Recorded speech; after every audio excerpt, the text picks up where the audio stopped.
Apa jadinya jika seorang pimpinan perusahaan besar yang cantik, kaya raya, dan perfeksionis, melakukan kesalahan fatal karena terlalu panik?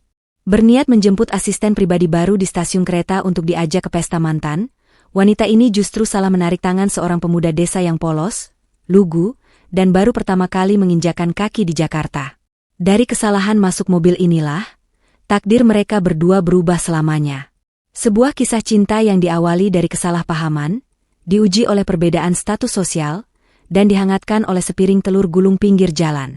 Simak terus kisahnya sampai akhir karena banyak kejutan manis yang akan membuat hati kalian meleleh. Selamat datang kembali di channel kesayangan kita, Ken Arok Productions. Sebelum kita masuk ke alur ceritanya, saya ingin mengajak teman-teman untuk menekan tombol subscribe, like, dan berikan komentar terbaik kalian di bawah. Saya doakan bagi teman-teman yang sudah subscribe dan setia menonton channel ini, semoga selalu diberikan rezeki yang melimpah, kesehatan yang paripurna, keberkahan dalam setiap langkahnya, dan kebahagiaan yang tidak pernah putus. Amin, amin ya robbal alamin. Semoga doa baik ini dikabulkan oleh Tuhan semesta alam. Oh ya, coba tulis di kolom komentar, kalian menonton video ini dari kota mana saja? Siapa tahu kita bisa saling menyapa. Baiklah, mari kita mulai ceritanya. Suasana lobi Menara Adiwijaya di kawasan SCBD Jakarta sore itu terasa sangat sibuk. Namun bagi Isna, suasana itu terasa mencekam. Wanita berusia 29 tahun itu berdiri gelisah sambil sesekali melirik jam tangan mahalnya. Penampilannya sangat memukau, mengenakan gaun malam elegan berwarna biru tua yang membalut tubuh rampingnya dengan sempurna. Rambutnya ditata rapi, dan riasannya tanpa celah. Isna adalah pimpinan tertinggi di Adiwijaya Group, sebuah perusahaan properti raksasa yang disegani banyak orang. Namun sore ini, wibawa sang pemimpin seolah luntur oleh kepanikan yang luar biasa. Isna sedang menghadapi situasi hidup dan mati, setidaknya bagi harga dirinya. Malam ini adalah pesta pertunangan mantan kekasihnya yang pernah berselingkuh darinya. Isna sudah terlanjur sesumbar kepada teman-temannya dan bahkan kepada sang mantan, bahwa ia akan datang membawa calon suami yang jauh lebih hebat dan tampan. Masalahnya, calon suami itu fiktif. Rencananya sederhana, ia menyewa jasa pendamping profesional untuk malam ini. Namun, takdir berkata lain. Ponsel Isna bergetar, menampilkan pesan singkat dari agensi penyewaan yang seketika membuat wajah cantiknya pucat pasi. Isna membaca pesan itu dengan tangan gemetar. Pihak agensi membatalkan pesanan secara sepihak karena sopir dan talenta mereka mengalami kecelakaan ringan di jalan tol. Isna mengerang frustrasi, ia mencoba menelepon balik namun tidak ada jawaban. Ia memijat pelipisnya yang mulai terasa pening. Jika ia datang sendirian, ia akan menjadi bahan tertawaan, terutama oleh ibu sang mantan yang terkenal nyinyir. Jika ia tidak datang, ia akan dianggap pengecut yang belum bisa melupakan masa lalu. Kedua pilihan itu sama buruknya. Di tengah kekalutan itu, Isna teringat satu hal. Hari ini adalah jadwal kedatangan asisten pribadi barunya yang dikirim oleh Yayasan Penyalur Tenaga Kerja Kepercayaan ibunya. Isna belum pernah bertemu dengannya. Ia hanya tahu nama pria itu adalah Firman dan dijadwalkan tiba di stasiun Pasar Senen sore ini. Isna segera menghubungi yayasan tersebut. Namun sialnya kantor yayasan sudah tutup dan nomor kontak asisten barunya tidak bisa dihubungi. Mungkin karena kehabisan baterai selama perjalanan kereta. Tanpa berpikir panjang, Isna berlari menuju area parkir VIP.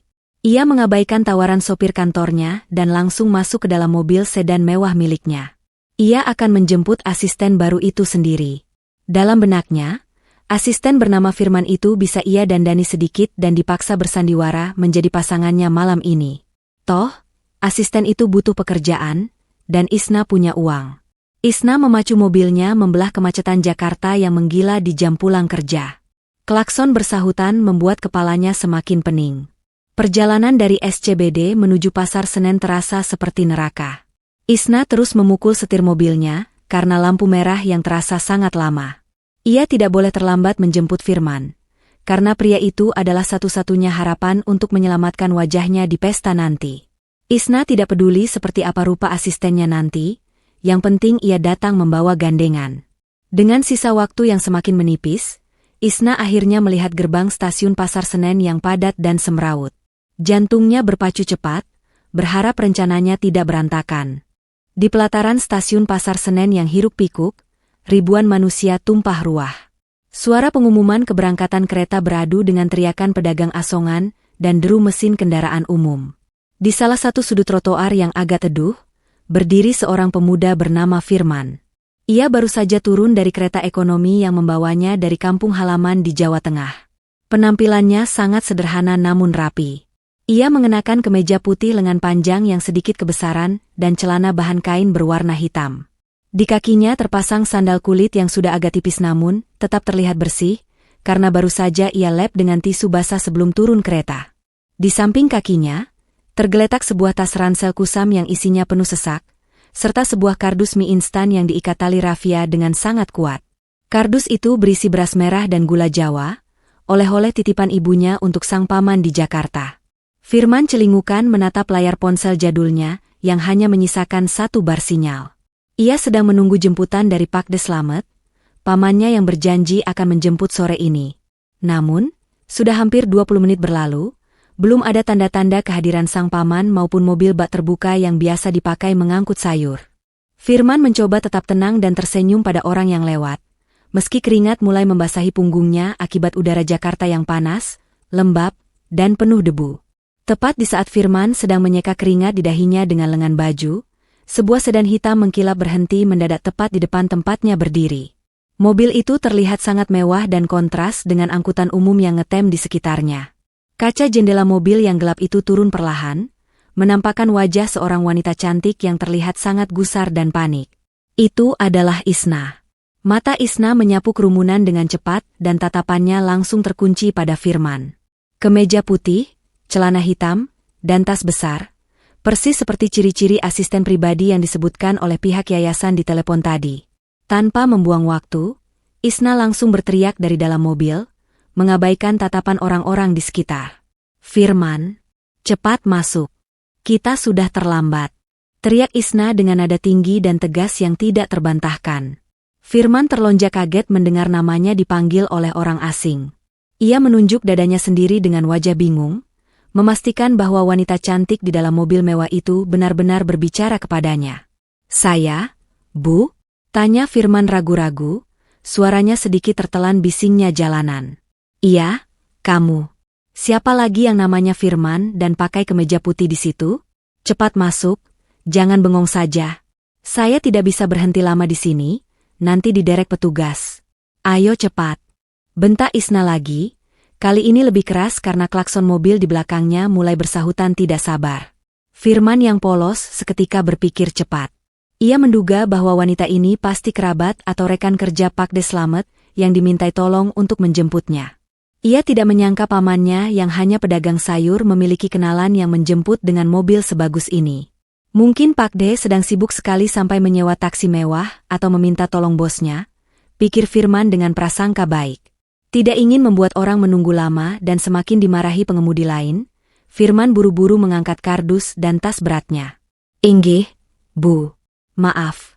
Sebentar," ucap Firman sambil tergopoh-gopoh membuka pintu penumpang depan. Ia memasukkan barang bawaannya ke bagian bawah kaki dengan sangat hati-hati agar kardus kumalnya tidak mengotori karpet mobil yang terlihat sangat tebal dan mahal itu. Bau harum pengharum mobil langsung menyergap hidungnya. Sangat berbeda dengan bau apek di gerbong kereta tadi. Setelah menutup pintu dengan pelan, ia duduk dengan canggung. Tubuhnya kaku, dan kedua tangannya diletakkan sopan di atas pangkuan. Ia bahkan tidak berani bersandar sepenuhnya di jok kulit yang empuk itu. Isna langsung menginjak gas dalam-dalam, memutar setir dengan lincah, dan membawa mobil itu melesat meninggalkan stasiun, tanpa menyadari bahwa pria yang duduk diam di sebelahnya bukanlah asisten lulusan terbaik yang ia tunggu, melainkan seorang pemuda desa Lugu yang salah naik jemputan. Di dalam kabin mobil yang hening dan sejuk, Isna berusaha menenangkan napasnya yang masih memburu. Matanya tetap fokus ke jalanan, namun pikirannya sudah melayang ke skenario pesta nanti. Tanpa menoleh, ia mulai memberikan instruksi cepat layaknya seorang jenderal kepada prajuritnya. Ia menjelaskan jadwal acara, siapa saja yang harus disapa, dan bagaimana asisten barunya itu harus bersikap elegan di depan para tamu penting. Isna berbicara dengan tempo cepat, menggunakan istilah-istilah bisnis dan bahasa campuran yang biasa terdengar di kawasan elit Jakarta Selatan. Namun, setelah panjang lebar berbicara, Isna merasa heran karena tidak ada respon verbal yang tegas dari pria di sebelahnya, selain anggukan kepala yang samar. Penasaran, Isna akhirnya menoleh sekilas dan bertanya dengan nada menuntut. "Kamu pahamkan tugas kamu malam ini, Firman? Kenapa diam saja?" Firman yang sedari tadi duduk tegang sambil memeluk tas ranselnya, akhirnya memberanikan diri untuk menjawab. Ia menelan ludah, merasa canggung dengan suasana mobil yang terlalu mewah ini. "Ngapunten, Bu. Saya ndak paham ibu bicara apa. Saya kira ibu ini temannya Pak De Slamet yang mau antar saya ke kontrakan. Kok malah bahas pestanggih?" Jawab Firman dengan logat Jawa yang sangat kental dan polos, tatapannya menyeratkan kebingungan yang jujur. Mendengar jawaban itu, Isna sontak menginjak rem mendadak. Ban mobil berdecit pelan. Untung jalanan sedang padat merayap, sehingga tidak terjadi tabrakan. Isna menatap Firman dengan mata terbelalak, seolah baru saja melihat hantu. Logat bicara itu, kepolosan itu, sama sekali bukan ciri-ciri asisten pribadi lulusan universitas ternama yang dijanjikan agensi. Seketika itu juga, Isna sadar ia telah melakukan kesalahan fatal. Ia salah menjemput orang. "Tunggu, kamu bukan asisten baru dari Yayasan Mitra Kerja?" tanya Isna dengan suara bergetar menahan panik. Firman menggeleng pelan. "Bukan, Bu. Saya Firman dari Tegal, keponakannya Pak De Slamet bakul sayur." Dunia Isna rasanya runtuh seketika. Waktu sudah menunjukkan pukul 5 sore, tidak mungkin baginya untuk kembali ke stasiun atau mencari orang lain. Rasa frustrasi, malu, dan lelah bercampur aduk hingga membuat mata Isna berkaca-kaca. Ia menyandarkan kepalanya ke setir, menahan tangis. Melihat wanita cantik di sebelahnya terlihat begitu hancur, hati Firman tersentuh. Isna mengangkat wajahnya, menatap Firman dengan tatapan putus asa. Naluri bisnisnya mengambil alih. Ia butuh solusi instan. "Dengar, saya salah orang. Tapi saya tidak punya waktu lagi. Tolong saya," ucap Isna cepat sambil merogoh tasnya dan mengeluarkan segepok uang tunai yang tebal. "Temani saya ke pesta malam ini, berpura-puralah jadi pasangan saya selama 3 jam saja. Jangan banyak bicara, cukup senyum dan berdiri di samping saya. Ini ada uang 5 juta rupiah, ambil semuanya. Setelah pesta selesai, saya antar kamu ke tempat Pak Demu. Deal?" Firman terdiam menatap tumpukan uang merah di tangan Isna. Jumlah itu sangat besar baginya. Mungkin butuh berbulan-bulan kerja keras di kampung untuk mengumpulkannya. Namun, perlahan tangan Firman bergerak, bukan untuk mengambil uang itu, melainkan mendorong tangan Isna kembali dengan lembut namun tegas. "Mbak, simpan saja uangnya," kata Firman dengan suara rendah yang menenangkan. "Saya lihat Mbak sedang sedih dan butuh bantuan. Ibu saya di kampung selalu berpesan, pantang bagi laki-laki membiarkan wanita menangis sendirian, apalagi kalau bisa menolong. Saya akan bantu Mbak, bukan karena uang ini, tapi karena Mbak butuh teman. Nanti kalau sudah selesai, cukup antar saya ketemu Pak De saja." Isna tertegun. Di dunia bisnisnya yang kejam di mana segala sesuatu ada harganya, ketulusan Firman terasa asing namun menghangatkan hati. Tanpa sadar, satu beban berat terangkat dari pundaknya. Pemuda desa di sampingnya ini mungkin tidak punya jas mahal, tapi ia memiliki hati emas yang langka. Waktu berjalan begitu cepat. Isna segera membelokkan mobilnya ke sebuah butik langganan di daerah Senopati. Dengan gerakan cepat dan efisien, ia memilihkan setelan jas berwarna biru tua yang pas dengan postur tubuh Firman. Ketika Firman keluar dari ruang ganti, Isna sempat terdiam beberapa detik. Pria yang tadi terlihat lusuh dengan kemeja kebesaran itu kini berubah total. Setelan jas mahal itu membalut tubuh tegap Firman dengan sempurna, menonjolkan bahu lebarnya yang terbentuk karena kerja keras, dan membuat wajah manisnya terlihat semakin berwibawa. Firman tampak canggung menarik-narik ujung jasnya, namun di mata Isna, ia terlihat lebih meyakinkan daripada para eksekutif muda yang sering ia temui. Setibanya di Grand Ballroom Hotel Bintang 5 tempat pesta berlangsung, kegugupan Isna kembali memuncak. Ia menggandeng lengan Firman, merasakan otot lengan pria itu menegang kaku. Isna berbisik pelan, meminta Firman untuk tetap tenang dan tersenyum. Saat pintu ballroom terbuka, ratusan pasang mata tertuju pada mereka. Isna menegakkan kepalanya, berjalan dengan anggun melewati mantan kekasihnya yang menatap dengan mulut sedikit terbuka, terkejut melihat Isna datang bersama pria yang begitu gagah dan asing. Malam itu berjalan cukup lancar hingga sebuah insiden kecil terjadi di meja VIP. Ibu dari mantan kekasih Isna, seorang wanita parubaya yang gemar memamerkan kekayaan, tidak sengaja menyenggol vas bunga keramik yang tinggi dan ramping saat sedang heboh bercerita. Gelang berlian yang ia pamerkan terlepas dari pergelangan tangannya dan jatuh tepat ke dalam vas bunga yang sempit itu. Wanita itu panik luar biasa, mencoba memasukkan tangannya namun mulut vas terlalu kecil. Para pelayan hotel berkerumun, bingung karena takut memecahkan vas antik milik hotel tersebut. Suasana menjadi gaduh dan canggung. Tiba-tiba, Firman melangkah maju dengan tenang. Ia meminta izin dengan sopan, lalu mengambil sepasang sumpit panjang dari meja prasmanan di dekatnya. Dengan gerakan yang sangat stabil dan fokus, Firman memasukkan sumpit itu ke dalam vas. Semua tamu menahan napas, memperhatikan tangan Firman yang tidak gemetar sedikitpun. Dalam hitungan detik, ia berhasil menjepit gelang berlian itu dan mengangkatnya keluar tanpa menggores sedikitpun dinding vas maupun merusak tatanan bunga. Tepuk tangan kagum terdengar dari para tamu. Ibu sang mantan menerima gelangnya dengan wajah malu bercampur takjub. Seorang pengusaha senior bertanya bagaimana Firman bisa memiliki tangan setenang itu. Dengan senyum tulus yang memikat, Firman menjawab rendah hati, "Di desa, saya biasa diajari orang tua untuk sabar dan telaten, Pak. Karena kalau terburu-buru, hasilnya tidak akan pernah baik." Jawaban sederhana namun penuh filosofi itu membuat para tamu terkesan. Isna menatap Firman dari samping, merasakan desiran hangat di dadanya. Untuk pertama kalinya malam itu, Isna tidak merasa sedang bersandiwara. Ia merasa bangga dan aman berdiri di samping pria desa ini. Setelah kemeriahan pesta berlalu, suasana di dalam mobil kembali hening, namun kali ini keheningan itu terasa jauh lebih cair dan hangat. Isna menyandarkan punggungnya yang pegal ke jok mobil, melepaskan napas panjang seolah baru saja lolos dari lubang jarum. Namun, ketenangan itu terusik oleh suara gemuruh pelan yang berasal dari perutnya. Isna tersipu malu, wajahnya memerah. Seharian ini ia terlalu sibuk dan panik hingga lupa mengisi perut, dan makanan-makanan cantik di pesta tadi terlalu kecil untuk memuaskan rasa laparnya. Firman yang duduk di sebelahnya tersenyum simpul, menyadari situasi canggung bos sementaranya itu. "Mbak Isna lapar? Kalau cari restoran jam segini di sekitar sini mungkin sudah tutup atau harus reservasi. Tapi kalau Mbak tidak keberatan, di depan sana ada jajanan yang aromanya enak sekali," ucap Firman sambil menunjuk ke arah kerumunan kecil di pinggir jalan yang diterangi lampu neon sederhana. Isna mengikuti arah telunjuk Firman. Di sana terlihat sebuah gerobak sederhana yang dikerubungi pembeli. Tanpa banyak berpikir, Isna mengangguk setuju. Mereka pun menepi. Isna turun dari mobil mewahnya dengan gaun malam yang masih melekat indah, menciptakan pemandangan kontras yang menarik perhatian beberapa orang di sana. Firman dengan sigap memesan 10 tusuk telur gulung hangat yang baru saja diangkat dari penggorengan.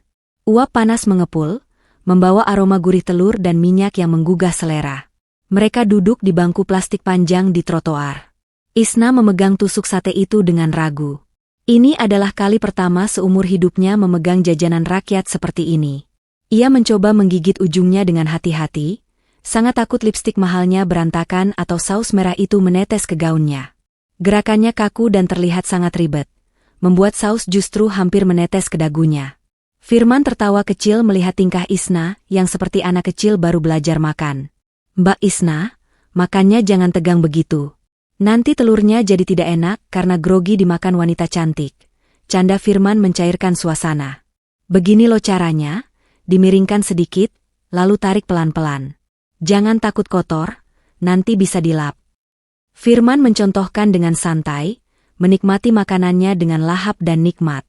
Isna menatap pria itu. Di bawah sorot lampu jalan yang remang-remang, ia melihat sisi kehidupan yang selama ini luput dari pandangannya. Tidak ada aturan baku, tidak ada etika makan yang rumit, hanya kenikmatan sederhana yang jujur. Isna pun mencoba mengikuti saran Firman. Gigitan pertama terasa asing, namun gigitan kedua terasa luar biasa nikmat. Di pinggir jalan yang bising itu, sambil mengunyah telur gulung yang berminyak, Isna merasakan hatinya yang beku perlahan mencair. Tawa renyah Firman saat menceritakan lelucon ringan tentang ayam dan telur membuatnya lupa bahwa ia adalah seorang CEO yang ditakuti. Malam itu, ia hanya menjadi Isna, wanita biasa yang sedang menikmati makan malam terbaiknya. Roda mobil sedan mewah itu perlahan meninggalkan gemerlap lampu kota Jakarta Pusat, membelah malam menuju kawasan Jakarta Timur yang lebih padat dan bersahaja. Suasana di dalam mobil kini terasa berbeda. Jika sebelumnya penuh ketegangan, kini ada keheningan yang canggung namun syarat makna. Isna menyetir dengan kecepatan sedang, sesekali melirik pria di sebelahnya yang kembali diam menatap jalanan. Pesta mewah dan tawarnya saat makan telur gulung tadi terasa seperti mimpi indah yang sebentar lagi harus berakhir. Realita kembali menyapa saat GPS mengarahkan mereka memasuki jalanan sempit di area Kramat Jati, tempat di mana Pak De Slamet tinggal. Gang menuju kontrakan Pak De Slamet ternyata sangat sempit. Hampir tidak muat untuk badan mobil Isna yang lebar. Dengan hati-hati, Isna menghentikan mobilnya di mulut gang yang agak gelap. Mesin mobil masih menyala halus, namun Isna enggan membuka kunci pintu. Ada rasa berat di hatinya untuk membiarkan momen ini berlalu begitu saja. Firman melepaskan sabuk pengamannya, lalu berbalik menatap Isna. Di bawah cahaya lampu jalan yang remang-remang, Isna baru menyadari ada sedikit noda saus merah di sudut bibirnya, sisa kenikmatan jajanan tadi yang luput ia bersihkan. Sebelum Isna sempat merasa malu atau mencari tisu di tasnya, Firman dengan sopan menyodorkan sebuah sapu tangan kain berwarna biru muda yang terlihat bersih dan terlipat rapi dari saku jas pinjamannya. "Mbak Isna, maaf, ada sedikit sisa saus di dekat pipi.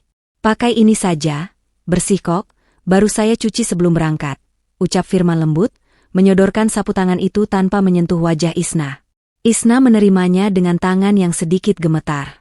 Kain itu berbau sabun cuci yang murah namun segar, aroma kesederhanaan yang menenangkan. "Terima kasih, Firman. Dan terima kasih untuk malam ini. Kamu benar-benar menyelamatkan wajah saya di depan banyak orang."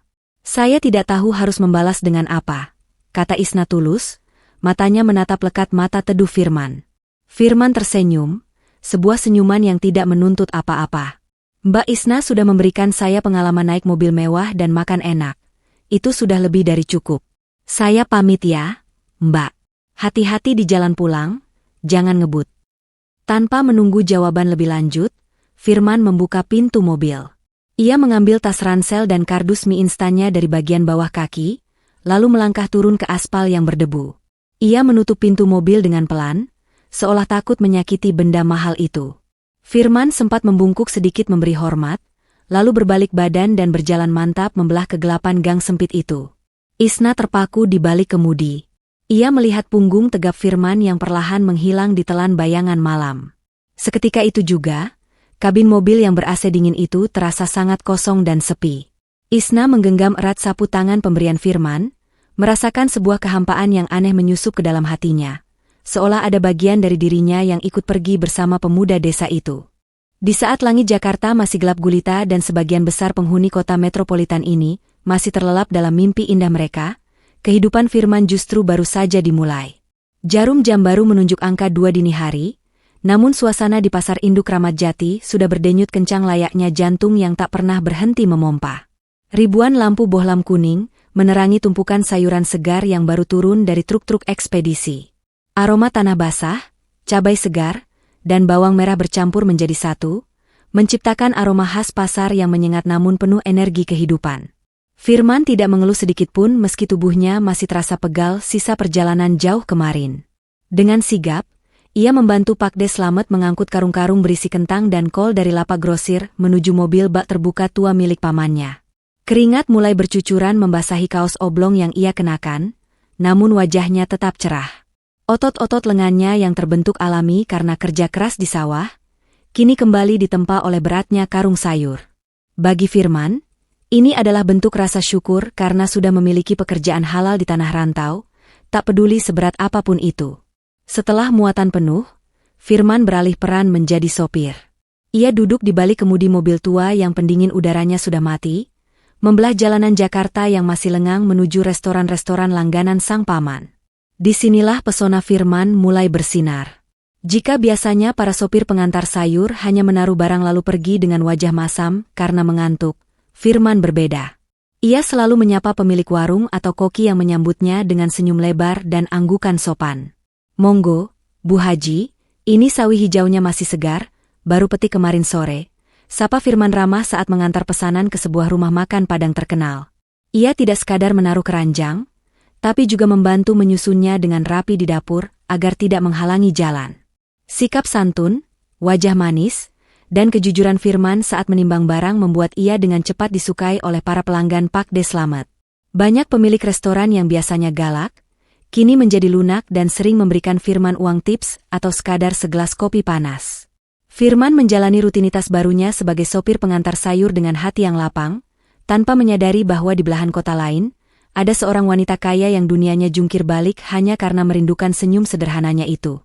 1 minggu telah berlalu sejak malam penuh kejutan itu. Namun bagi Isna, waktu seolah berjalan sangat lambat di dalam menara gadingnya. Ruang kerja CEO Adiwijaya Group yang biasanya menjadi tempat Isna menelurkan ide-ide bisnis brilian, kini terasa seperti sangkar emas yang dingin dan membosankan. Tumpukan dokumen kontrak bernilai miliaran rupiah tergeletak rapi di atas meja mahoni, namun tak satu pun yang mampu menarik perhatiannya. Pikiran wanita karir yang biasanya tajam itu kini tumpul, dipenuhi bayang-bayang seorang pemuda desa dengan kemeja putih kebesaran dan senyum tulus yang menenangkan. Isna mendesah pelan, memutar kursi kerjanya menghadap jendela besar yang menampilkan panorama gedung pencakar langit Jakarta.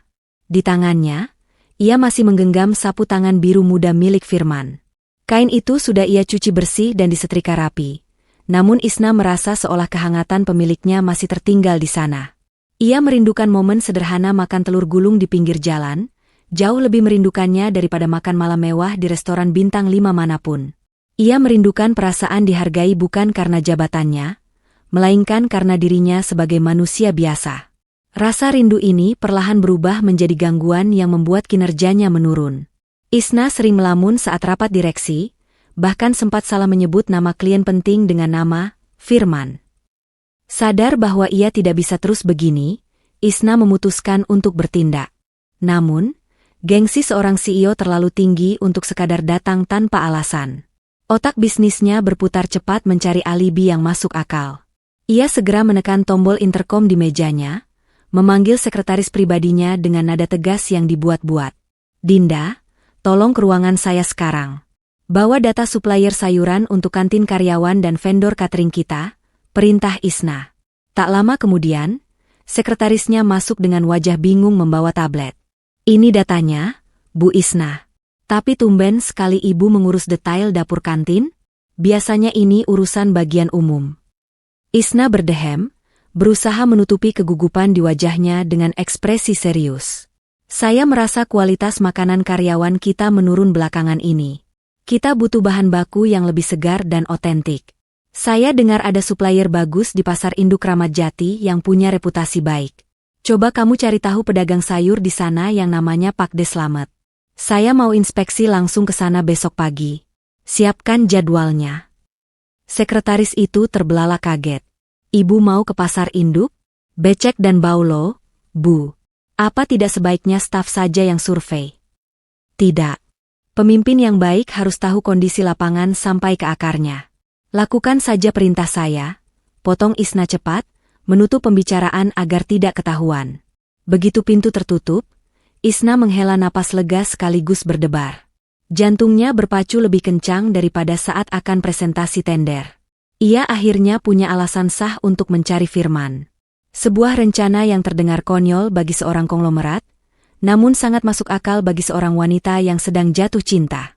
Keesokan harinya, matahari belum genap sepenggalah naik, namun keramaian di pasar induk Ramat Jati belum juga surut. Di tengah lautan manusia yang berdesak-desakan, bau amis, dan jalanan becek yang menghitam karena campuran tanah dan air sisa cucian sayur, muncullah sebuah pemandangan yang sangat kontras.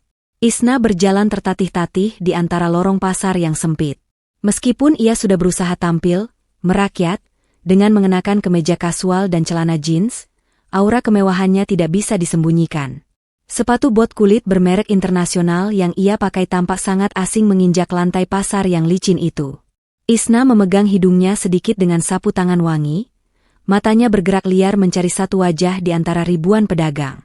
Para kuli panggul dan pedagang menatap heran ke arahnya.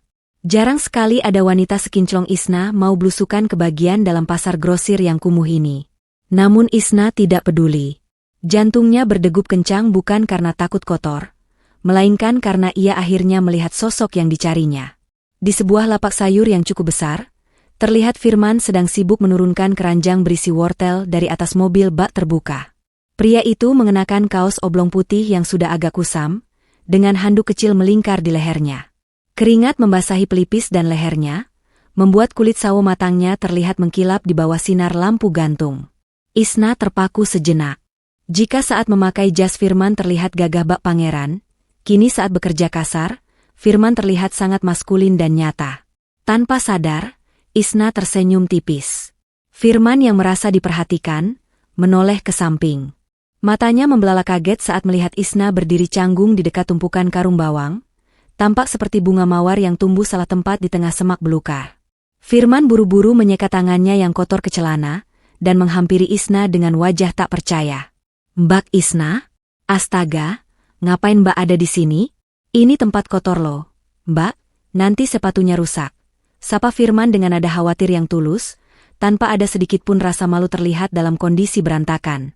Isna gelagapan. Rencana bisnis dan skenario, inspeksi, yang sudah ia susun di kepala mendadak buyar saat bertatapan langsung dengan mata teduh itu. Ia menjawab dengan gugup, suaranya sedikit bergetar, Firmania. Saya kebetulan lewat. Iya, kebetulan lewat. Terus saya ingat mau masak sup sehat hari ini. Jadi saya mampir cari wortel. Katanya di sini wortelnya paling segar se-Jakarta. Alasan itu terdengar sangat konyol. Mana ada CEO, kebetulan lewat, di pasar induk yang jauh dari kantornya hanya untuk beli wortel? Namun Firman yang polos tidak menaruh curiga. Ia justru tersenyum lebar, senyum yang membuat lutut Isna terasa lemas. Wah, Mbak Isna mau masak sendiri? Hebat. Ya sudah. Mari saya pilihkan wortel yang paling manis dan renyah. Jangan pegang-pegang sendiri ya Mbak, nanti tangannya kasar kena tanah. Biar saya saja, ucap Firman lembut. Firman dengan telaten memilah wortel-wortel terbaik, membersihkan sisa tanahnya sedikit, lalu menimbangnya. Interaksi mereka terlihat canggung namun sangat manis. Isna hanya dia memandangi gerakan tangan Firman yang cekatan. Sementara Pak De Slamet yang sedang menghitung uang di pojok lapak hanya senyum-senyum simpul melihat keponakannya dilayani oleh pelanggan istimewa. Di tengah hiruk-pikuk pasar yang bising, bagi Isna, dunia terasa hening dan hanya berpusat pada pemuda sederhana di hadapannya itu. Sejak pertemuan, kebetulan, di pasar induk itu, ada kebiasaan baru yang diam-diam Isna lakukan. Ia menjadi pelanggan VIP lapak Pak De Slamet, namun dengan satu syarat mutlak. Semua pesanan sayur untuk kebutuhan rumah pribadinya harus diantar langsung oleh Firman. Hampir setiap 2 hari sekali, mobil bak terbuka tua itu parkir di halaman luas rumah mewah Isna di kawasan elit Kemang. Isna, yang biasanya sangat sibuk dan jarang pulang sore, kini selalu memastikan dirinya sudah ada di rumah sebelum jadwal pengantaran Firman tiba. Ia beralasan ingin mengecek kualitas sayur sendiri, padahal hatinya hanya ingin melihat senyum pemuda itu barang sejenak. Sore itu, langit Jakarta Selatan tampak marah. Awan hitam bergulung tebal disusul hujan badai yang turun dengan sangat deras, seolah ingin menenggelamkan kota. Angin kencang membuat pepohonan di halaman rumah Isna meliuk-liuk menakutkan. Di tengah cuaca ekstrim itu, mobil pick-up Firman baru saja selesai menurunkan pesanan. Namun, nasib malang menimpa. Tepat saat Firman hendak memundurkan mobil keluar dari gerbang, terdengar suara letusan kecil disusul mobil yang oleng. Ban belakang sebelah kirinya pecah, mungkin karena menghantam lubang jalanan yang tertutup genangan air. Dari balik jendela kaca kamarnya di lantai 2, Isna melihat kejadian itu dengan jantung berdegup kencang. Ia melihat Firman melompat turun tanpa ragu, langsung mengambil dongkrak dan kunci roda di bawah guyuran hujan yang seperti air terjun. Tubuh Firman seketika basah kuyup, kaosnya mencetak jelas punggungnya yang bekerja keras memutar baut roda yang keras. Tidak ada jas hujan, tidak ada payung. Firman bekerja dalam diam, melawan dingin dan kerasnya air hujan yang menampar kulitnya. Isna tidak tahan melihatnya. Rasa iba dan khawatir mengalahkan akal sehatnya. Ia menyambar payung golf besar berwarna hitam dari dekat pintu depan, lalu nekat berlari keluar rumah. Sepatu rumahnya basah tergenang air, gaun rumahnya terciprat lumpur, tapi ia tidak peduli. Isna berlari mendekati mobil bak itu, dan langsung memayungi tubuh Firman yang sedang berjongkok. Firman, yang sedang fokus sekuat tenaga memutar kunci roda, Terkejut merasakan rintik hujan di punggungnya berhenti tiba-tiba. Ia mendongak dan terperanjat melihat Isna berdiri di sampingnya. Memegang payung dengan tangan gemetar karena menahan angin, wajah cantiknya basah oleh tempias air. "Mbak Isna." "Ya Allah, ngapain keluar?" "Masuk, Mbak. Nanti sakit. Ini hujannya jahat banget," teriak Firman, suaranya beradu dengan gemuruh hujan. Ia panik, bukan karena dirinya basah, tapi karena takut wanita yang ia hormati itu kedinginan. "Kamu yang nanti sakit. Bodoh. Cepat selesaikan, aku pegangi payungnya," balas Isna setengah berteriak, matanya menatap tajam namun penuh kekhawatiran. Firman hendak protes lagi, tapi melihat keteguhan di mata Isna, ia sadar percuma membantah. Ia mempercepat gerakannya, mengganti ban dengan cekatan di bawah perlindungan payung yang dipegang Isna. Jarak mereka begitu dekat. Aroma hujan bercampur dengan aroma tubuh maskulin Firman dan parfum mahal Isna menyatu di udara. Saat Firman berdiri setelah selesai, wajah mereka hanya berjarak beberapa sentimeter di bawah naungan payung yang sempit itu. Waktu seolah berhenti. Isna menatap mata Firman yang basah, melihat ketulusan yang begitu dalam di sana. Di tengah badai yang mengamuk, ada kehangatan aneh yang menjalar di antara mereka, sebuah getaran rasa yang tidak lagi bisa disangkal oleh status sosial maupun logika. Hujan di luar sana masih enggan berhenti, seolah semesta sengaja menahan Firman agar tidak segera beranjak dari rumah mewah itu. Isna, dengan otoritasnya sebagai pemilik rumah sekaligus wanita yang keras kepala, setengah memaksa Firman untuk masuk ke dalam. Ia tidak membiarkan pria yang sudah basah kuyup demi mengganti ban mobilnya itu pulang dalam keadaan menggigil. Firman yang sungkan, berjalan jinjit-jinjit takut mengotori lantai marmer Italia yang berkilauan itu, sementara Isna sibuk mencari handuk tebal dan pakaian ganti, yang sayangnya hanya ada kaos oblong oversize miliknya, karena tidak ada baju pria di rumah itu. Setelah mengeringkan tubuh dan berganti pakaian yang sedikit kekecilan di bagian bahu namun longgar di perut, Firman duduk canggung di kursi dapur bersih yang berkonsep island. Perutnya berbunyi nyaring, memecah keheningan. Wajah Firman memerah pada menahan malu. Isna tertawa kecil, suara tawanya terdengar renyah dan lepas.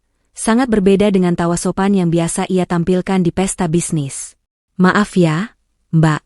Cacing di perut saya kayaknya kedinginan juga," ucap Firman sambil menggaruk kepalanya yang tidak gatal.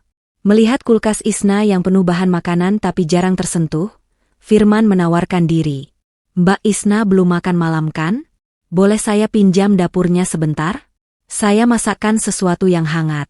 Hitung-hitung bayar sewa handuk." Isna mengangguk setuju. Penasaran apa yang bisa dilakukan pria desa ini di dapur modern yang penuh peralatan canggih. Ternyata, Firman tidak butuh alat aneh-aneh. Dengan cekatan, ia hanya mengambil nasi sisa kemarin, beberapa siung bawang merah, bawang putih, cabai rawit, dan telur. Tangannya lincah mengiris bumbu, suara pisau beradu dengan talenan terdengar berirama. Aroma tumisan bawang yang harum seketika memenuhi ruangan yang biasanya steril itu, mengusir dinginnya udara AC.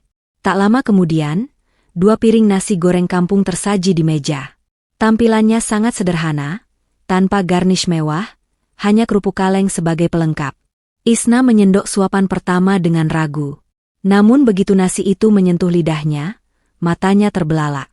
Rasa gurih yang pas, pedas yang nendang, dan aroma wok hei yang khas membuat lidahnya bergoyang.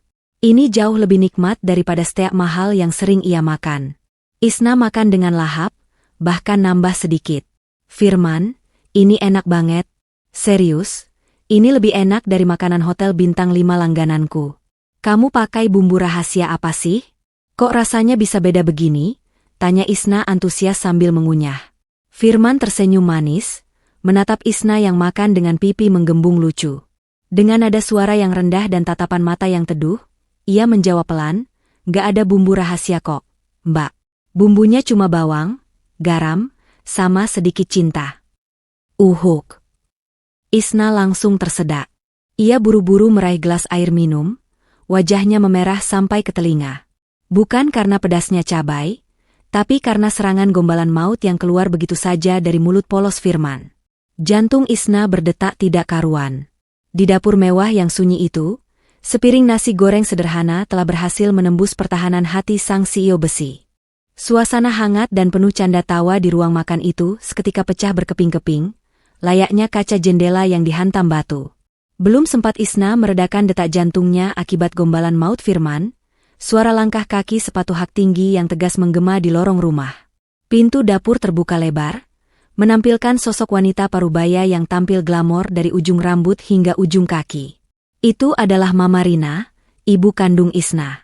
Wajahnya yang masih kencang berkat perawatan mahal kini menatap tajam ke arah meja makan. Matanya menyipit sinis melihat pemandangan di depannya. Putri kesayangannya, CEO perusahaan besar, sedang makan nasi goreng berdua dengan seorang pria asing yang mengenakan kaos oblong rumahan. Isna, apa-apaan ini? Suara Mama Rina melengking tinggi, membuat sendok di tangan Isna berdenting jatuh ke piring. Isna terlonjak kaget. Wajahnya pucat. "Ma, Mama kok kesini nggak bilang-bilang?" Ini Firman, Ma. Dia tadi."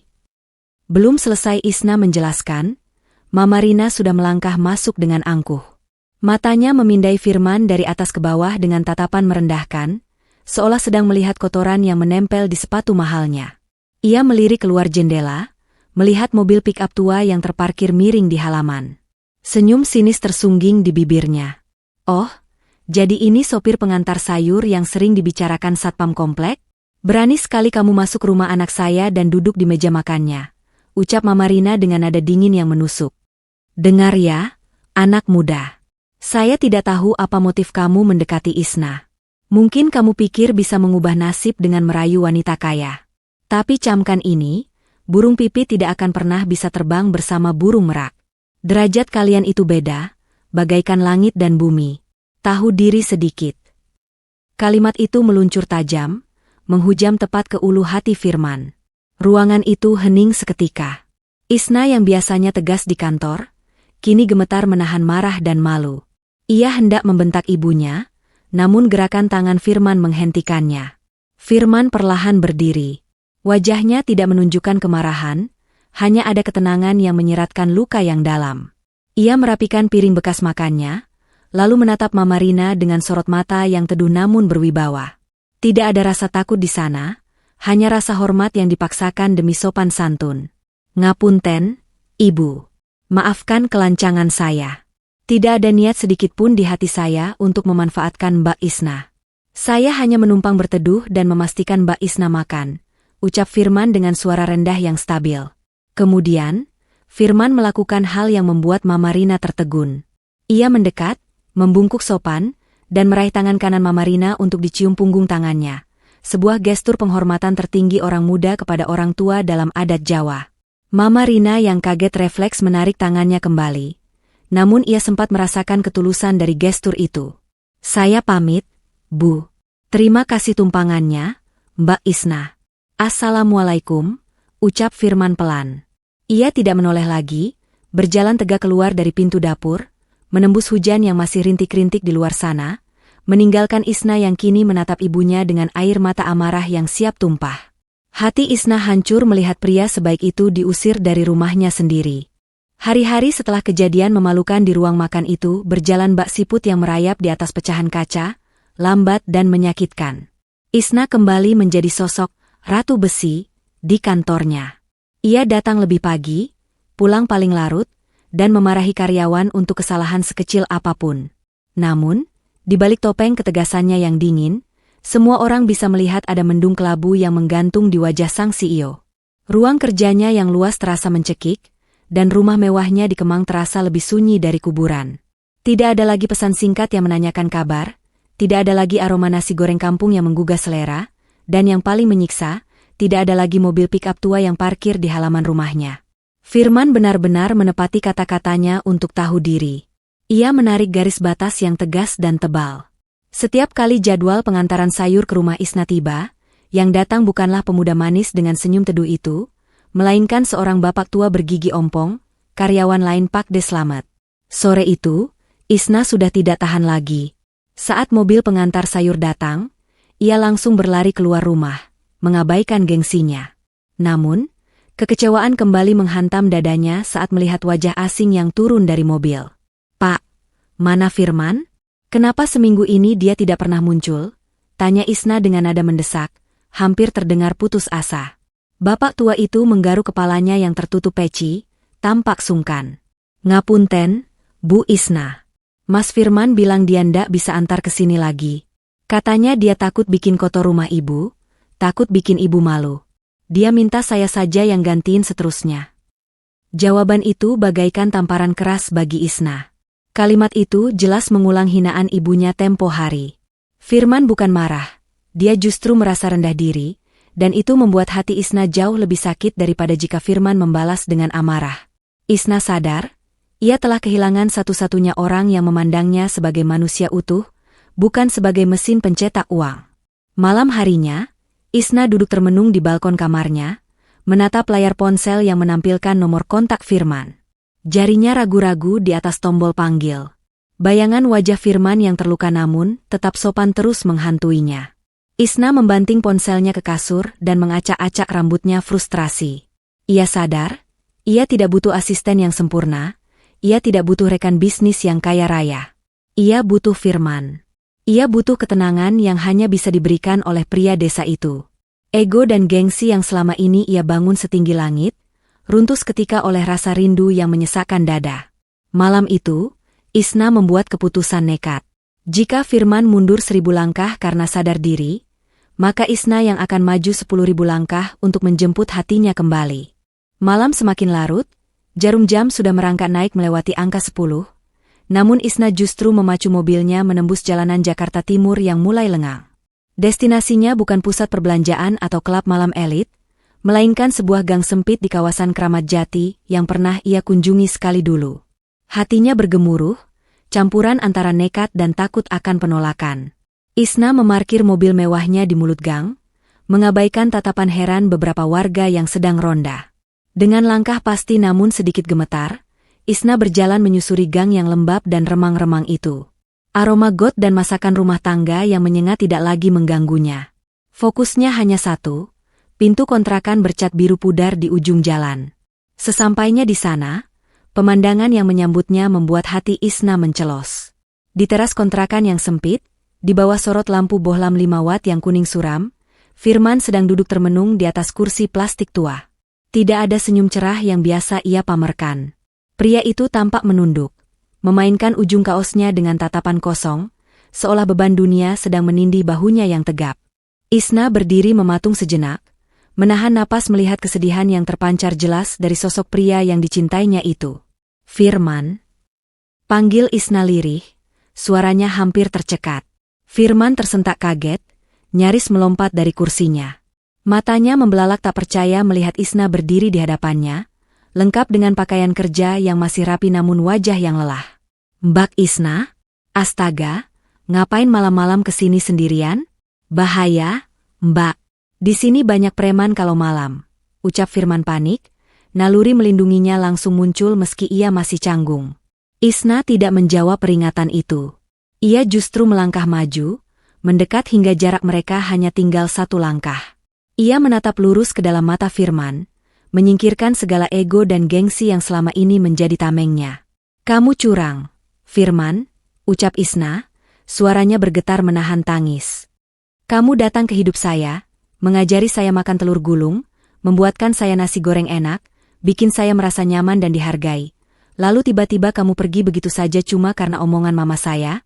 Kamu pikir perasaan saya ini mainan? Firman terdiam, lidahnya keluh. Ia menunduk dalam, tidak berani menatap mata Isna yang berkaca-kaca. Saya cuma sadar diri, Mbak. Ibu Mbak Isna benar, saya cuma sopir sayur. Nggak pantas bersanding sama ratu kayak Mbak. Lihat saya, bentak Isna lembut, meraih tangan Firman yang kasar dan menggenggamnya erat. Saya nggak butuh pangeran berkuda putih. Saya juga nggak butuh CEO berdasi yang bisanya cuma bicara saham. Saya butuh kamu. Saya nggak peduli kamu sopir sayur, tukang sate, atau kuli panggul sekalipun. Yang saya mau cuma Firman, pria yang tulus dan bisa bikin saya tidur nyenyak. Jadi tolong jangan mundur lagi. Pengakuan itu meluncur deras, meruntuhkan tembok pertahanan Firman. Di gang sempit yang sunyi itu, 2 hati yang berbeda kasta akhirnya saling jujur, membiarkan perasaan berbicara lebih keras daripada logika duniawi. Mendengar pengakuan tulus yang keluar dari bibir seorang wanita sekelas Isna, Tubuh Firman menegang kaku. Ia menatap tangan halus Isna yang menggenggam erat telapak tangannya yang kasar dan penuh kapalan. Rasanya seperti mimpi di siang bolong. Seorang CEO kaya raya, yang bisa mendapatkan pria manapun di Jakarta, justru merendahkan hatinya di depan teras kontrakan kumuh demi seorang sopir pengantar sayur. Firman menelan ludah, matanya berkedip cepat berusaha mencerna kenyataan yang terlalu indah namun juga menakutkan ini. "Mbak Isna?" Lirih Firman, suaranya parau. Saya cuma takut bikin Mbak malu. Apa kata orang nanti kalau lihat Mbak jalan sama saya? Saya nggak punya apa-apa, Mbak. Mobil saja pinjam pakde, baju beli di pasar malam." Mendengar alasan klasik itu, Isna mendengus kesal namun bibirnya menyunggingkan senyum gemas. Tanpa aba-aba, tangan lentiknya bergerak cepat mencubit lengan kekar Firman dengan cukup keras. "Aduh, sakit, Mbak," pekik Firman kaget sambil mengusap lengannya. Wajahnya meringis lucu, membuat suasana melankolis tadi seketika berubah menjadi cair. "Itu hukuman karena kamu masih mikirin omongan orang lain," omel Isna dengan wajah pura-pura galak, meski matanya berbinar jenaka. "Dengar ya, Pak Firman yang terhormat. Yang bikin saya malu itu bukan kalau jalan sama kamu. Yang bikin saya malu itu kalau kamu pergi meninggalkan saya sendirian cuma karena gengsi. Kamu pikir cari pria yang tulus itu gampang? Susah tahu. Lebih susah daripada cari investor." Firman terkekeh pelan melihat Isna yang mulai mengomel khas bos besar, namun kali ini omelannya terasa manis. Kepercayaan dirinya perlahan kembali tumbuh, melihat betapa keras kepalanya wanita di depannya ini memperjuangkan mereka.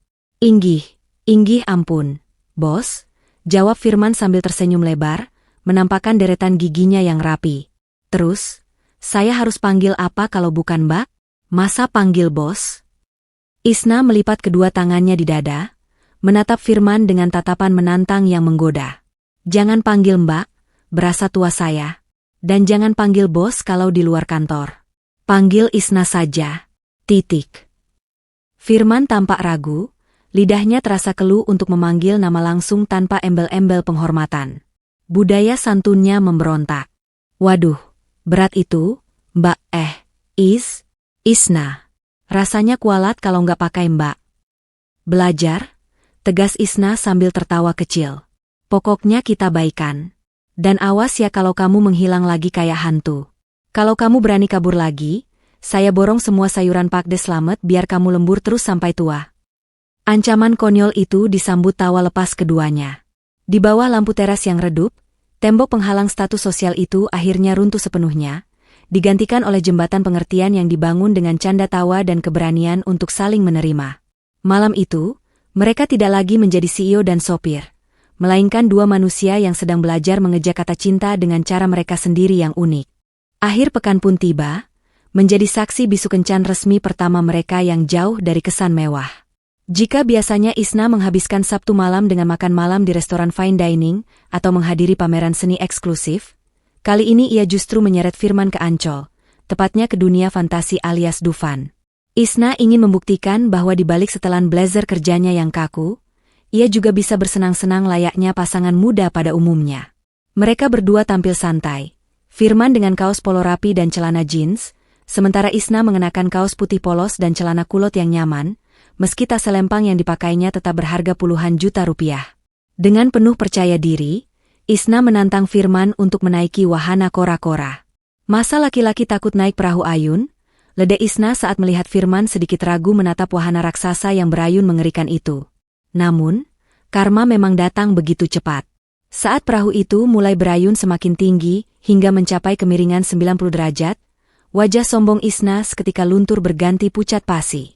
Isna yang di kantor dikenal sebagai Ratu Besi, yang tak gentar menghadapi investor asing, kini justru menjerit histeris tak karuan.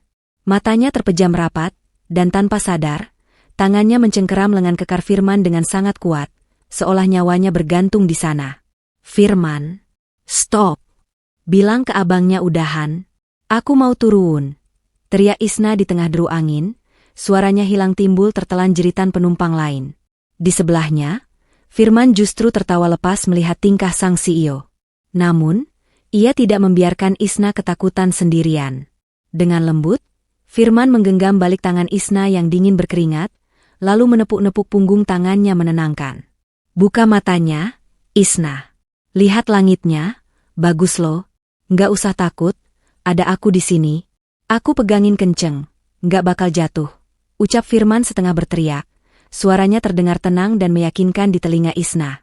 Kata-kata sederhana itu ajaibnya membuat Isna sedikit lebih tenang, meski ia tetap tidak berani melepas pegangannya sampai wahana berhenti total. Turun dari kora-kora, Isna berjalan sempoyongan dengan rambut acak-acakan, sementara Firman masih senyum-senyum menahan tawa. Untuk menebus rasa malunya, Isna mengajak Firman ke sebuah booth foto stiker. Sebelumnya, ia memaksa Firman memakai bando berekor tikus yang lucu, sementara ia sendiri memakai bando kuping kelinci. Pemandangan itu sangat kontras dan menggemaskan. Pria tegap berotot memakai bando tikus, bersanding dengan wanita cantik yang manja. Di dalam kotak foto yang sempit itu, mereka berpose dengan gaya-gaya konyol dan jelek, menjulurkan lidah dan memicingkan mata, melupakan sejenak status sosial mereka. Selembar foto hasil cetakan itu kini menjadi harta karun bagi Isna. Dengan hati-hati, ia menyelipkan foto stiker bergambar wajah konyol mereka itu di balik casing ponsel mahalnya. Foto itu tersembunyi dari pandangan dunia luar, menjadi jimat penyemangat rahasia yang selalu ia bawa kemanapun. Pengingat bahwa di balik hari-hari kerjanya yang berat, ada seorang pria sederhana bernama Firman yang siap menggenggam tangannya saat ia ketakutan. Setelah kegembiraan di Dufan mereda, suasana malam itu berubah menjadi lebih serius namun intim. Isna mengajak Firman mampir ke sebuah kedai kopi yang sepi di daerah Kemang. Di atas meja kayu yang diterangi lampu gantung temaram, Isna tidak lagi terlihat sebagai wanita manja yang takut naik kora-kora. Tatapan matanya berubah tajam dan fokus. Aura seorang CEO kembali muncul, namun kali ini jauh lebih hangat. Ia mengeluarkan sebuah buku catatan kecil dari tasnya, lalu menyodorkannya ke hadapan Firman. Firman, kita perlu bicara bisnis. Buka Isna dengan nada tegas. Firman yang sedang menyeruput kopi hitamnya nyaris tersedak. Ia meletakkan cangkirnya perlahan, wajahnya tegang. Bisnis? Waduh, saya salah apa lagi?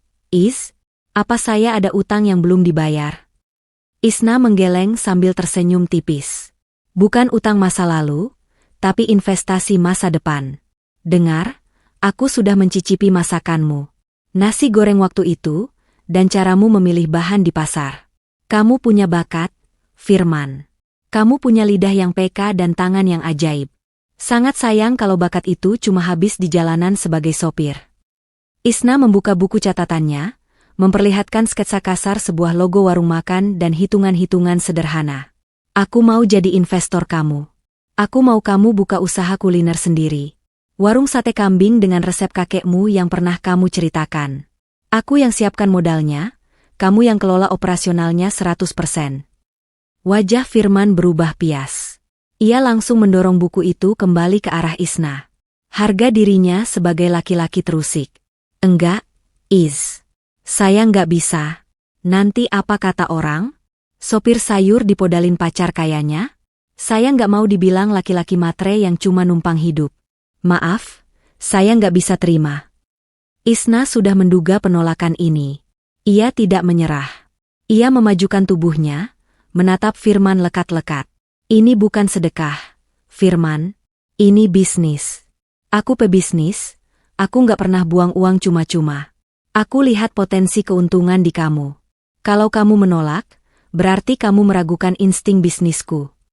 Melihat Firman masih ragu, Isna mengeluarkan jurus pamungkasnya. Ia memasang wajah galak yang dibuat-buat. Oke, anggap ini utang. Kamu pinjam uang perusahaan pribadiku. Harus dikembalikan dalam 2 tahun. Dan bunganya sangat tinggi. Firman mengernyitkan dahi, bunganya berapa persen? Bunganya bukan uang, jawab Isna sambil menahan senyum. Bunganya adalah, kamu harus masakin aku menu spesial setiap akhir pekan seumur hidup. Dan kamu nggak boleh nolak kalau aku rewel minta makan. Deal? Firman terdiam. Ia menatap mata Isna yang penuh keyakinan padanya. Ia melihat bukan wanita kaya yang sedang membuang uang, tapi seorang partner yang percaya pada mimpinya yang sudah lama terkubur. Perlahan, senyum merekah di bibir Firman. Ia menghela napas panjang, tanda menyerah pada keras kepalanya sendiri. Bunganya berat banget ya, bos, canda Firman dengan mata berkaca-kaca. Tapi kalau investornya galak begini, saya nggak berani nolak. Deal. Saya akan buktikan investasi kamu nggak bakal rugi. Malam itu, di atas meja kedai kopi sederhana, sebuah kesepakatan besar terjadi.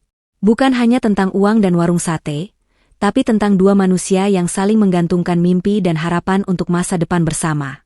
Sebuah ruko 2 lantai yang tidak terlalu besar di kawasan Tebet, Jakarta Selatan, kini telah berubah wajah. Aroma ke tembok yang masih baru perlahan mulai tergeser oleh aroma yang jauh lebih menggoda. Wangi asap pembakaran arang bercampur lemak daging kambing muda yang mendesis di atas panggangan panas. Di atas pintu masuk, terpasang sebuah papan nama kayu dengan desain minimalis namun elegan, hasil karya tangan dingin Isna sendiri. Tulisan, Sate Kambing Mas Firman, terukir di sana, bersanding dengan slogan kecil di bawahnya, resep warisan, rasa bintang 5. Di dalam dapur yang terbuka, Firman seolah menemukan panggung kemenangannya. Ia mengenakan seragam hitam yang pas di badan, lengkap dengan celemek dan topi koki. Tangannya menari lincah membolak-balik puluhan tusuk sate di atas bara api, sesekali mengipasinya dengan irama yang konstan agar matangnya merata sempurna. Keringat bercucuran di pelipisnya, namun senyum kepuasan tidak pernah lepas dari bibirnya. Ia meracik bumbu kecap dengan irisan bawang merah, tomat, dan cabai rawit setan dengan takaran yang presisi, resep rahasia turun-temurun dari kakeknya di Tegal yang selama ini hanya tersimpan dalam ingatan. Namun, pemandangan paling menarik justru terlihat di area depan warung. Isna, sang CEO Adiwijaya Group yang biasanya duduk di kursi kulit empuk sambil menandatangani dokumen, kini berdiri di balik mesin kasir. Sepulang dari kantor, ia langsung meluncur ke Tebet, mengganti blazer mahalnya dengan kaos polo seragam warung. Rambut panjangnya diikat kuda sederhana, memberikan kesan segar dan cekatan. Isna tidak hanya diam menghitung uang. Jiwa perfeksionisnya membuat ia tak segan turun tangan mengatur tata letak meja, memastikan botol kecap bersih dari noda lengket, hingga mendesain buku menu yang estetik agar layak masuk media sosial. Ada kejadian lucu saat beberapa karyawan kantor Isna tidak sengaja mampir untuk makan malam. Mereka nyaris tersedak sate saat melihat bos besar mereka, Ratu Besi, yang ditakuti di ruang rapat, sedang dengan santai mengelap meja pelanggan menggunakan lap kain sambil tertawa renyah menyapa tamu. Pemandangan itu seolah menjungkir balikan dunia mereka. Isna tidak peduli dengan bisik-bisik itu. Baginya, warung sate ini bukan sekadar bisnis sampingan. Ini adalah bayi yang ia lahirkan bersama Firman. Melihat Firman bekerja dengan passion yang menyala-nyala, dan melihat pelanggan mengacungkan jempol setelah suapan pertama, memberikan kepuasan batin yang anehnya jauh lebih besar daripada saat ia memenangkan tender proyek gedung bertingkat. Di warung sederhana inilah, Isna belajar bahwa kebahagiaan itu aromanya seperti asap sate dan rasanya manis pedas seperti kecap. Di era digital di mana jempol lebih berkuasa daripada pedang, Isna tahu persis bagaimana cara memainkan kartu asnya. Ia tidak menyewa papan reklame mahal atau menyebar brosur kertas yang berakhir di tempat sampah. Sebaliknya, Isna memanfaatkan akun media sosial pribadinya yang memiliki pengikut puluhan ribu, sebagian besar adalah kolega bisnis, sosialita, dan pengamat gaya hidup Jakarta. Malam itu, Isna mengunggah sebuah video pendek yang direkam secara estetik. Video itu menampilkan irisan daging kambing segar yang mendesis di atas bara, asap yang mengepul dramatis, dan diakhiri dengan close-up wajah Firman yang sedang menyeka keringat sambil tersenyum manis ke kamera. Captionnya singkat namun mematikan, Sate kambing ternak di Jakarta Selatan. Bonus, chefnya manis, tanpa pemanis buatan. Efeknya bagaikan ledakan bom waktu. Dalam hitungan jam, unggahan itu viral. Kolom komentar Isna banjir oleh rasa penasaran, bukan hanya karena tampilan satenya yang menggoda, tapi juga karena sosok Firman yang terlihat sangat suami able di mata para wanita. Keesokan harinya, fenomena itu terjadi. Warung Sate Kambing Mas Firman di Tebet diserbu pengunjung. Antrean mengular panjang hingga ke trotoar jalan, terdiri dari ojek online, pegawai kantoran yang penasaran, hingga food vlogger terkenal yang ingin membuktikan kebenaran review Isna. Di tengah kekacauan yang menyenangkan itu, kualitas kepemimpinan Firman dan Isna diuji. Isna dengan sigap mengatur sistem antrean agar tidak terjadi keributan, sementara Firman bekerja bagaikan mesin yang tak kenal lelah di dapur. Namun, Yang membuat pelanggan jatuh cinta dan rela datang kembali bukan hanya rasa sate yang empuk dan bumbu kacang yang legit, melainkan sikap Firman itu sendiri. Di tengah tekanan pesanan yang membludak, Firman tidak pernah sekalipun kehilangan senyumnya. Ia tetap mempertahankan tata krama Jawanya yang kental. Setiap kali mengantar pesanan ke meja pelanggan, sesuatu yang ia paksakan untuk tetap dilakukan sesekali di sela memanggang, Firman akan membungkuk sedikit dan menyapa dengan lembut. "Ngapunten nggih, Mas, Mbak, menunggu lama. Monggo dinikmati satenya, semoga cocok di lidah." Kesantunan yang tulus ini menjadi oase di tengah pelayanan restoran Jakarta yang seringkali jutek dan buru-buru. Pelanggan merasa dimanusiakan, merasa dihargai. Kombinasi antara strategi pemasaran cerdas Isna, manajemen keuangan yang disiplin, serta cita rasa dan pelayanan prima dari Firman, membuat bisnis ini melesat bak roket. Dalam waktu 6 bulan, omzet mereka melonjak drastis. Mereka bahkan sudah mulai merenovasi ruko sebelah untuk perluasan area makan. Isna yang duduk di meja kasir sambil menghitung laba bersih bulan itu tersenyum bangga. Ia melihat Firman yang sedang melayani pelanggan dengan ramah. Pria itu bukan lagi sekadar sopir sayur atau pemuda desa yang minder. Firman telah tumbuh menjadi pengusaha kuliner yang dicintai banyak orang, membuktikan bahwa insting bisnis dan insting hati, Isna tidak pernah salah. 6 bulan telah berlalu dengan sangat cepat. Usaha sate kambing yang dirintis dari nol itu kini telah berkembang pesat. Bahkan mereka baru saja meresmikan cabang ketiga di wilayah Jakarta Barat. Malam itu, di ruko utama daerah Tebet, suasana sudah mulai sepi. Jarum jam menunjukkan pukul 11 malam. Para karyawan sudah pulang setelah membersihkan dapur, menyisakan Isna dan Firman berdua di dalam warung yang kini hening. Isna sedang duduk santai di meja kasir, menyelesaikan rekapitulasi penjualan harian di tabletnya dengan senyum puas. Angka-angka di layar menunjukkan keuntungan yang fantastis, jauh melebihi ekspektasi awalnya. Tiba-tiba, aroma bakaran sate kembali tercium, padahal panggangan seharusnya sudah dimatikan. Isna menoleh heran ke arah dapur. Ia melihat Firman keluar membawa sebuah piring ceper besar yang tertutup tudung saji. Wajah pria itu terlihat tegang, jauh lebih gugup daripada saat menghadapi serbuan ratusan pelanggan di jam makan siang. Keringat dingin terlihat membasahi keningnya, dan tangannya sedikit gemetar saat meletakkan piring itu di meja hadapan Isna. "Loh, Firman? Kamu lapar lagi? Kan kita baru makan malam tadi," tanya Isna bingung, meletakkan tabletnya. Firman tidak langsung menjawab. Ia menarik kursi dan duduk di depan Isna, menatap wanita itu dengan tatapan yang dalam dan serius. Tanpa kata, ia membuka tudung saji itu. Isna terbelalak. Di atas piring itu, tersusun rapi puluhan tusuk sate kambing yang diatur sedemikian rupa hingga membentuk lambang hati yang sempurna. Di tengah-tengah susunan sate itu, terdapat sebuah kotak bludru kecil berwarna merah marun. "Isna," panggil Firman, suaranya terdengar parau dan bergetar. Ia mengambil kotak itu dan membukanya perlahan, menampilkan sebuah cincin emas putih sederhana dengan permata kecil yang berkilau di bawah lampu neon warung. "Berdasarkan laporan keuangan bulan ini, seluruh modal investasi yang kamu tanamkan sudah lunas, lengkap dengan bunganya. Saya sudah tidak punya utang uang lagi sama kamu." Isna menutup mulutnya dengan kedua tangan, matanya mulai berkaca-kaca. Ia tahu kemana arah pembicaraan ini. Firman menarik napas panjang, mengumpulkan segenap keberaniannya. "Karena utang saya sudah lunas, sekarang saya mau mengajukan proposal baru. Kali ini bukan proposal bisnis, tapi proposal hidup. Saya ingin berhutang seumur hidup sama kamu, untuk membahagiakan kamu, menjaga kamu, dan memasakkan kamu setiap hari sampai kita tua nanti. Isna, maukah kamu menjadi makmum saya? Menjadi satu-satunya pemilik hati tukang sate ini?" Air mata Isna tumpah tak terbendung. Ia tertawa di sela isak tangisnya, merasa campur aduk antara haru dan geli melihat cara melamar yang sangat unik dan Firman banget ini. Ia mengulurkan tangannya, membiarkan Firman menyematkan cincin itu di jari manisnya. "Kamu ini ya, orang lain melamar pakai bunga mawar dan lilin romantis. Kamu malah pakai sate kambing dan kecap," leda Isna sambil menghapus air matanya.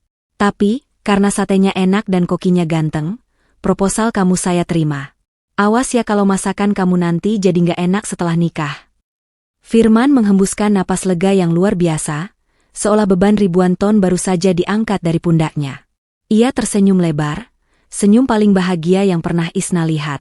Di tengah aroma asap sate dan bumbu kacang yang menyengat, dua sejoli itu merayakan kesepakatan terpenting dalam hidup mereka. Sebuah janji suci yang tidak tertulis di atas kertas kontrak, melainkan terukir di dalam hati. Hari yang dinanti-nanti akhirnya tiba, mengubah sebuah taman privat yang asri di kawasan Jakarta Selatan menjadi saksi bisu penyatuan dua dunia yang berbeda. Konsep pernikahan yang diusung adalah garden party dengan sentuhan adat Jawa modern, sebuah perpaduan yang mencerminkan kepribadian Isna yang elegan dan jiwa Firman yang bersahaja. Dekorasi bunga melati dan sedap malam memenuhi setiap sudut, menebarkan aroma wangi yang menenangkan. Namun, pemandangan paling mengharukan bukanlah dekorasi mewahnya, melainkan tamu-tamu yang hadir. Di parkiran VIP, mobil-mobil mewah milik kolega bisnis Isna terparkir berdampingan dengan sebuah bus pariwisata besar yang membawa rombongan keluarga besar Firman dari kampung. Paman, bibi, dan tetangga Firman turun dari bus dengan wajah berbinar. Mereka tidak membawa kado berupa barang bermerek, melainkan membawa hasil bumi terbaik dari desa, tandan pisang raja, karung beras panen pertama, hingga ayam jago peliharaan. Awalnya, panitia wedding organizer sempat bingung mau ditaruh di mana kado-kado unik itu. Namun Isna justru tertawa bahagia dan meminta semuanya dipajang di dekat pelaminan sebagai simbol rasa syukur. Suasana pesta terasa begitu cair. Tidak ada sekat antara si kaya dan si sederhana. Semua membaur dalam tawa dan doa. Momen puncak yang paling menguras air mata terjadi saat prosesi sungkeman. Suasana mendadak hening ketika gending Jawa Kebogiro mengalun lembut. Firman dan Isna berjalan perlahan, bersimpuh di hadapan orang tua. Saat giliran Firman bersimpuh di kaki Mama Rina, bahu tegap pria itu berguncang menahan tangis. Ia mencium kaki ibu mertuanya dengan takzim, sebuah penghormatan tulus yang tidak dibuat-buat. Mama Rina, wanita yang dulunya begitu angkuh dan memandang sebelah mata pada profesi Firman, kini runtuh pertahanannya. Air mata membasahi pipinya yang sudah dirias sempurna. Dengan tangan gemetar, ia memegang bahu Firman, lalu mengangkat wajah menantunya itu. Nak Firman. Suara Mama Rina terdengar serak, syarat akan penyesalan. Maafkan Mama, ya. Maafkan Mama pernah buta oleh harta dan jabatan sampai merendahkanmu. Mama salah menilai orang. Terima kasih. Terima kasih sudah membuktikan kalau Mama salah. Terima kasih sudah mencintai Isna dengan begitu tulus, melebihi siapapun yang pernah Mama kenal. Mama titip Isna, bimbing dia, bahagiakan dia dunia akhirat. Mama merestui kalian dengan sepenuh hati. Firman mengangguk di sela isak tangisnya, mencium tangan Mama Rina sekali lagi. Isna yang menyaksikan momen itu dari samping tak kuasa membendung air matanya. Ia memeluk ibunya dan suaminya bergantian. Rasa lega luar biasa membanjiri dadanya. Restu yang dulu terasa mustahil didapatkan, kini telah ia genggam erat. Hari itu, di bawah langit Jakarta yang cerah, bukan hanya dua insan yang menikah, tapi dua keluarga besar yang belajar bahwa cinta dan ketulusan mampu menghapus segala perbedaan kasta. Malam semakin larut, menyisakan keheningan di kamar pengantin yang luas dan mewah. Pesta resepsi yang melelahkan namun membahagiakan telah usai, kini tinggal Isna dan Firman berdua di dalam ruang pribadi mereka. Suasana terasa canggung namun menggelitik. Firman, yang biasanya cekatan mengurus ratusan tusuk sate, kini berdiri kaku di tengah kamar Isna yang didominasi warna krem dan emas. Ia menatap tempat tidur ukuran super king size yang terlihat seperti pulau raksasa di tengah ruangan. Di atas kasur itu, tumpukan bantal berbagai ukuran tersusun menggunung, jumlahnya mungkin lebih dari 10 buah. Firman menggaruk kepalanya yang tidak gatal, wajahnya tampak bingung bercampur takjub. Isna, panggilnya pelan, memecah keheningan. Ini kasurnya luas sekali, bisa dipakai buat main futsal satu tim. Terus, bantalnya kok banyak banget? Kepala kita kan cuma 2, ini bantalnya ada selusin. Apa nanti malam kita tidurnya sambil atraksi sirkus? Isna yang sedang membersihkan riasan di depan meja rias sontak tertawa lepas. Ia memutar kursi, menatap suami barunya dengan tatapan gemas. Itu seni dekorasi kamar, Firman. Namanya estetika. Sini, jangan berdiri terus di situ kayak patung selamat datang. Dengan ragu-ragu namun patuh, Firman naik ke atas kasur empuk itu. Ia tenggelam dalam kelembutan spray sutra yang licin. Waduh, empuk banget. Awas ya kalau besok pagi saya kesiangan dan gak sempat ke pasar, kamu yang tanggung jawab. Candanya yang disambut cubitan manja Isna. Malam pertama mereka pun dilalui bukan dengan ketegangan, melainkan dengan canda tawa hangat yang mencairkan segala kecanggungan, membuktikan bahwa kenyamanan adalah kunci utama hubungan mereka. Keesokan paginya, sinar matahari hangat menerobos masuk melalui celah tirai jendela, membangunkan Isna dari tidur lelapnya. Ia meraba sisi ranjang di sebelahnya dengan mata masih terpejam, namun tangannya hanya menyentuh sprei dingin yang kosong. Seketika, mata Isna terbuka lebar. Rasa panik menyergap dadanya. Trauma masa lalu saat Firman pergi meninggalkannya kembali membayang. Firman, panggil Isna setengah berteriak. Ia buru-buru turun dari ranjang dan berlari keluar kamar dengan piyama sutranya. Langkah Isna terhenti di ambang pintu dapur. Rasa paniknya seketika lenyap berganti dengan senyum lebar yang merekah. Di sana, di dapur modern miliknya, Firman sedang berdiri membelakangi Isna. Pria itu sudah mandi dan terlihat segar, mengenakan celana pendek santai dan apron masak berwarna abu-abu tanpa memakai baju atasan, memperlihatkan punggung bidangnya yang kokoh. Aroma harum jahe, daun salam, dan kaldu ayam menguar memenuhi ruangan. Firman sedang sibuk menghias 2 mangkuk bubur ayam panas. Dengan sangat hati-hati dan telaten layaknya seorang seniman, ia menuangkan kecap manis di atas bubur itu, membentuk tulisan, I love you, yang agak miring namun terbaca jelas. Isna berjalan jinjit mendekat, lalu melingkarkan lengannya memeluk pinggang Firman dari belakang, menyandarkan pipinya di punggung hangat suaminya. Firman tersentak sedikit, lalu tersenyum sambil mengusap tangan Isna yang melingkar di perutnya. Selamat pagi, istriku. Maaf ya, tulisannya agak jelek, kecapnya bleber sedikit, ucap Firman lembut. Isna mempererat pelukannya, menghirup aroma tubuh Firman yang bercampur wangi masakan. Selamat pagi, suamiku. Tulisannya sempurna kok. Bubur ayam buatan kamu memang selalu jadi sarapan terbaik di dunia. Jangan pergi-pergi lagi ya pas aku tidur. Aku kaget tahu. Nggak akan, Isna. Paling cuma ke dapur. Yuk makan, keburu buburnya dingin, jawab Firman sambil berbalik dan mengecup kening Isna. Pagi itu, semangkuk bubur ayam sederhana menjadi saksi bisu kebahagiaan rumah tangga baru mereka yang manis dan penuh kasih. 2 tahun telah berlalu sejak pernikahan yang menggabungkan 2 dunia berbeda itu digelar. Waktu seolah terbang cepat, membawa banyak perubahan manis dalam kehidupan Isna dan Firman. Kini, Firman bukan lagi sekadar mantan sopir pengantar sayur atau pemilik warung ruko kecil. Ia telah bertransformasi menjadi pengusaha kuliner sukses dengan belasan cabang, sate kambing Mas Firman, yang tersebar di Jabodetabek.